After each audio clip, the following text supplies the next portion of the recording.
Okay, what's up guys? Today we're going to be learning about the modulation wheel and also stuff like macros inside massive and just different ideas really to be quite creative. Okay, so firstly this is a modulation wheel here. My hand should be in the top corner now. And well, what's it used for? It's pretty much used as a controller. So what you can do is you can use this pretty much to turn your knobs. It's pretty much just used for modulation. That's where it gets its name from. Okay, so a good example of how to use it to be creative is this. Okay, we're gonna use it to just certain knobs and stuff inside massive, like you would usually put an LFO, but instead of just putting an LFO on it and having the same old wow the whole time, this will give you some control on how you want it. And I'll show you an example quickly. So I've just created a new sound inside massive, and what we're going to do is we're going to link our modulation wheel to the second macro control, which is this one here. And how you do that is simple. You move the knob like so, you go to tools, last tweaked, link to controller, and all you do then is you move the modulation wheel, and all of a sudden if you look down here, as soon as I push the modulation wheel forward, it moves us forward. So how can we use this as a creative tool? Well, like this. Okay, I'm going to create a simple patch here. Unfortunately I'm going to have to play this key a lot so that you'll actually see it on the camera. It's a bit of a noob setup, but you know, it's just for educational purposes. So we'll make a quick patch, nothing too exciting. We'll move all of these up to filter 1, which is going to be a daft filter. Okay, turn this down a little bit, and what we'll do straight away is we will click on the crosshair here from macro control 2, drag it to the cutoff, move this down a little bit, and push it all the way up. Now effectively, when you push your modulation wheel up like that, it moves the cutoff filter, which is a daft filter. It moves the cutoff from here all the way to the top. So should we see how that sounds?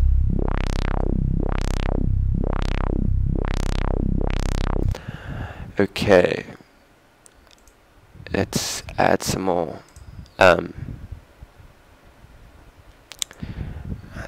things to play with here.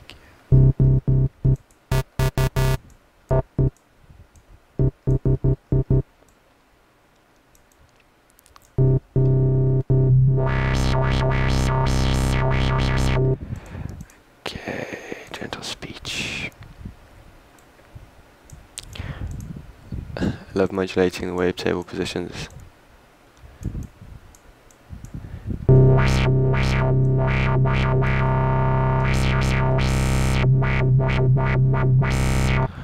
Okay, that's, by the way, this isn't a very good, it's not going to be a brilliant patch or anything like that. It's just an idea to get creative and how to use the different tools that are available to you. Give it a little bit of feedback here. Yeah, why not have some phase modulation? So if you don't understand what's happening here,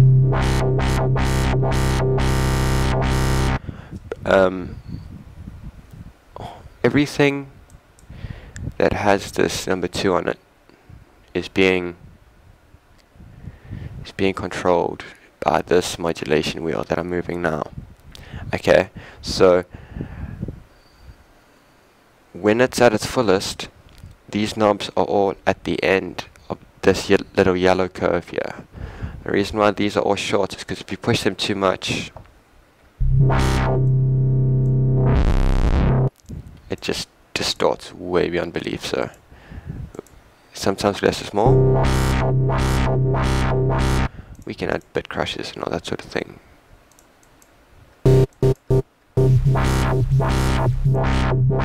Maybe a high clipper instead. Yeah.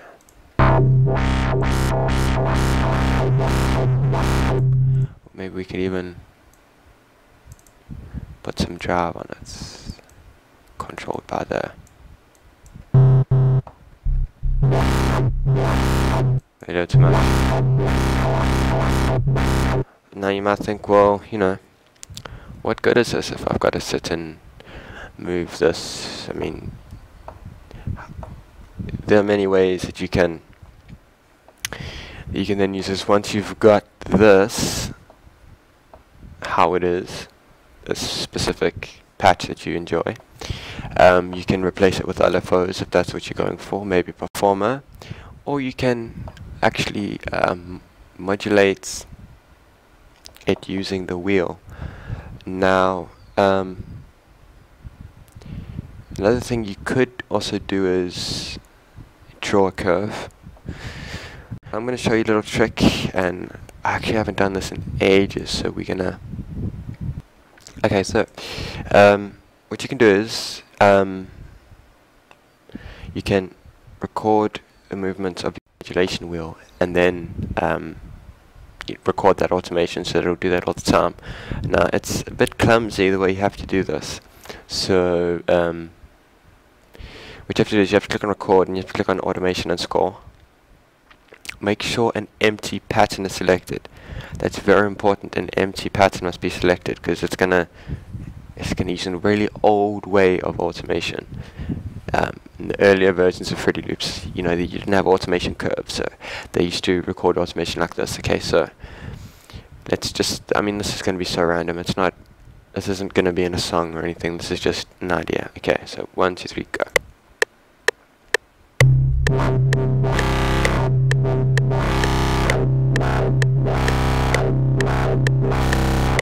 Okay, now what's created is this. Let's zoom in on that. What is that? Ooh, very, very intimidating. Okay, and what that is, it is an automation clip, but a really old one, not an automation curve. Okay, so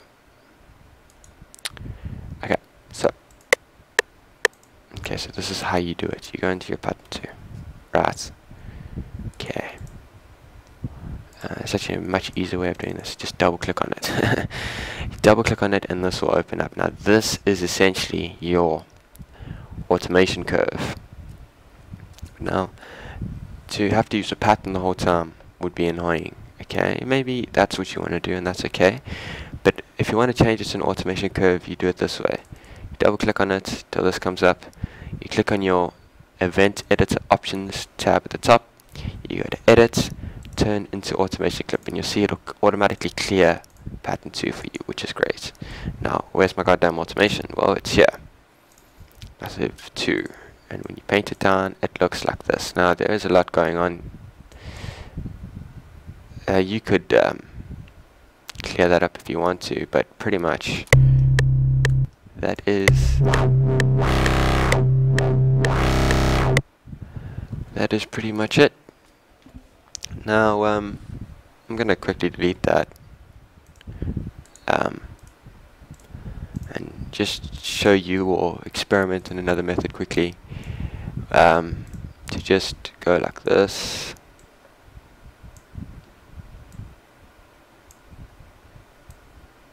Just to show you, if you wanted another photo up, how you would do that in a song. Okay, so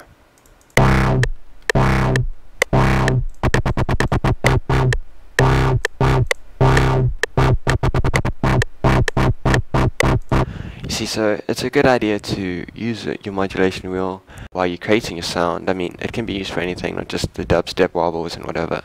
And then go back and, you know, decide what you want to do with it, and just that way. Okay, so I'm not sure how long this video's been. I think it's been quite long. But anyway, this has been Euphoria. Like and subscribe for more. Hope I didn't leave anything out. Cheerio.